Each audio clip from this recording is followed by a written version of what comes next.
Hello and welcome to the Cardiac Cats YouTube channel. I'm your host Jacob Shorba, and we had some breaking news really late last night as the Jacksonville Jaguars have hired their defensive coordinator, Anthony Cap. Anthony Campanile. I might have said that wrong. We'll wait until we actually hear the pronunciation when he's maybe doing an interview or something like that. But talking about Anthony and what he offers, and honestly, I had to do some research on this morning. I have not had a whole lot of time to look into all the different candidates, and this was not a name I was super familiar with. We'll start here. If you want to get to know this guy, go look up Anthony Campanile Hard Knocks, and you'll find clips of him talking through it. He was apparently someone who kind of stood out on the show. I think the way he stood out was his use of the F word, honestly. But he's an interesting guy. He's from the Northeast for sure, and a lot of what he does is very. He plays a very physical and aggressive brand of defense, and so talking about where he's come from, right? Where are we getting this guy from?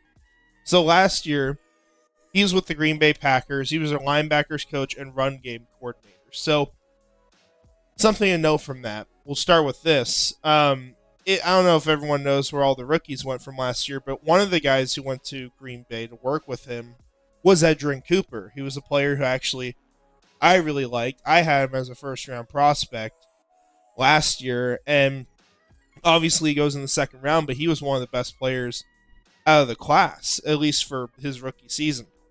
He played phenomenally. I don't know if he made the Pro Bowl, but Edgerrin Cooper was great.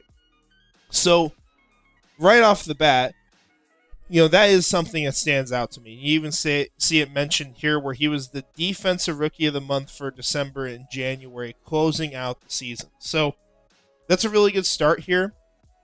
But Anthony has got quite a bit of experience. A lot of this also comes from college, so he's been at that level for a while. But, recently he's been rising up pretty quick in the NFL. He started as a linebackers coach with the Dolphins, also got the job and more responsibilities with the Packers in 2024. And then 2025 now, this guy's a defensive coordinator. Now, what's interesting about this is he's a younger guy, right? And you see that New Jersey hometown there, not shocking. But, 42 years old, right? Anthony is going to be 4 years older than Liam Cohen, something around that. So this is a very young coaching staff, which is very interesting. And I think ultimately if these are the best candidates available, I'm okay with it. It does run some risk, but I can't really say a whole lot about it or trash it because I was someone who wanted Jim Leonhard here. It was the same sort of thing, right? It's a positions coach who was younger with DC experience in college. Of course, this is Don Bosco prep DC experience, and then being a co-defensive coordinator at Boston College, but kind of the same thing as far as where they come from and what they've done before. When talking about Jim Leonhard, who was my guy and ultimately took himself out of the running at a point. But as far as other things with Anthony, so here's your tweet, for one, just to confirm it happened. This is what Liam Cohen had to say. He says that Anthony represents exactly what we want to be as a defensive unit and football team. He brings an aggressive defensive mindset and a system that is adaptable to our players and allows them to play fast and physical. So I think what stands out to me looking at this, especially when we want to talk about scheme, is this adaptable to our players part. I was going through the history of what kind of defenses that Anthony has been a part of in the NFL, and it just seems like he's done everything. He's seen everything. He's not someone who's like, oh, I've only been in a 3-4, or I've only been in a 4-3, or only zone, or only man. Just to kind of go through it, he was a part of more of a 3-4 scheme originally when he was with the Miami Dolphins, right? And they've generally run that from what I've gathered, even to today. But he went to the Packers, obviously, in 2024, where they ran more of the four-man front. So he's had experience with both of those. I think you'd be willing to work with both of those. I think you'd see a lot of looks, especially given that I do think this team has a lot of the personnel they need to be able to play those looks, and they have experience in both. Now, what's more important to me, I guess, than whether you're running a 3 or 4-man front, which, it doesn't have importance. I just think that we're really capable of doing either. It's more so about, is this team going to run man or zone? Like, what are we going to do? And if you're adaptable to the players, I think it's got to be zone, personally. I think it's got to be a lot more of that. And my reasoning is, unfortunately, how do I put this? Last offseason, the Jaguars, when they got Jarrion Jones, look, Jarrion Jones is a really good pick for a man coverage scheme. I have nothing against Jarrion Jones at all. He's been a good player for the Jaguars. But you put yourself in a situation where you have two cornerbacks who are basically the exact opposite of each other as far as what they do well.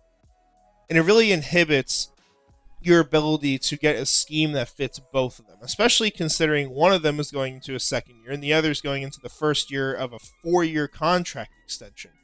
So looking at like Tyson Campbell, it might take me a second to pull it up here. We can just look at 2021 really quick, I guess, which was just, I was looking back at like what Miami's run. They were a lot heavier of a man coverage scheme originally, and then where Anthony's been since I think like 2023, it's been a lot of zone they've run last year with Miami, and then his 2024 season with the Packers. But if you go to take a look at Jacksonville here, if I can find them, here we go. So Tyson Campbell, this is what you see every year.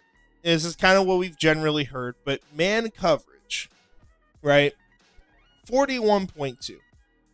Zone coverage, 69. Go to 22. And we all know Jarrion's more of a man corner. Came from FSU where they've run a lot of that. They had Renardo Green come out of there too.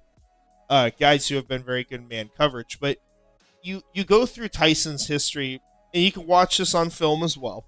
It's just generally the way he plays. He's a very instinctive type of cornerback. Below average again in man coverage. You go to zone, it's an 82. It's really damn good, right? And so Jacksonville flipping to man this last year, at least in my opinion, really inhibited what Tyson Campbell was able to offer this team, right? And that's a problem because Tyson is a $19 million cornerback. So I personally am of the mindset that I think the chances of Jarrion being good at zone versus the chances of Tyson being good at man are higher, right? I would rather bet on Jarrion learning to be better in zone coverage. And I also think that you have to plan more around the guy that you made the biggest investment in. And I would say the $19 million a year, 76 over 4 contract is a bigger investment than a late third-round pick. As much as I think Jarrion Jones is a good player, I think that you have a better shot of making him become more of a zone guy. Just my personal thoughts. And he's actually done fine in zone early in his college career, so I think it's possible he could actually transition there. So that is something I wanted to see. But for Anthony and what he's done, they have run a mix of these things, right? More recently, zone. They ran a lot of man in Miami originally when he went there, but he has dealt with zone more recently. And so we'll have to see what happens. But that's kind of the scheme that you're getting into. It's very much up in the air. I cannot definitively say right now that, this is a 3-4 zone scheme, or this is a 4-3 man scheme, or something else. I think if I had to predict what it's going to be, I would just say this is a multiple front defense that is going to probably be middle of the pack in the NFL as far as how much man and how much zone they're running. That would be my guess. And if they do that, honestly, I think that's fine. I would not have any problems with it. But yeah, we're just going to have to see what happens. But it's kind of hard to completely project, especially because you don't have like that very extensive experience in college as a defensive coordinator. You don't have recent experience as a DC in the NFL. You don't have necessarily a pro scheme that you've been in and coached up before, at least to my understanding. And you look at the time with Boston College, he was a co-defensive coordinator. So he's not even the main defensive coordinator. We're talking about Don Bosco Prep being where he's been the defensive coordinator before. And then he was OC after that as well. So it's just very hard to sit here and say what he is going to bring as far as scheme. But as Liam said, you're going to get an aggressive defense again. At least that's what Ryan Nielsen had promised, right? And the most important part, if you can keep up to it, unlike Ryan Nielsen was able to, one that is adaptable to the players. Last year, you saw Jacksonville just keep running man all season, right? Keep running man. We didn't have the people for it, but we just kept running man all season long, right? And so they need to be able to set this thing up to where the players are going to succeed. Give them everything they need.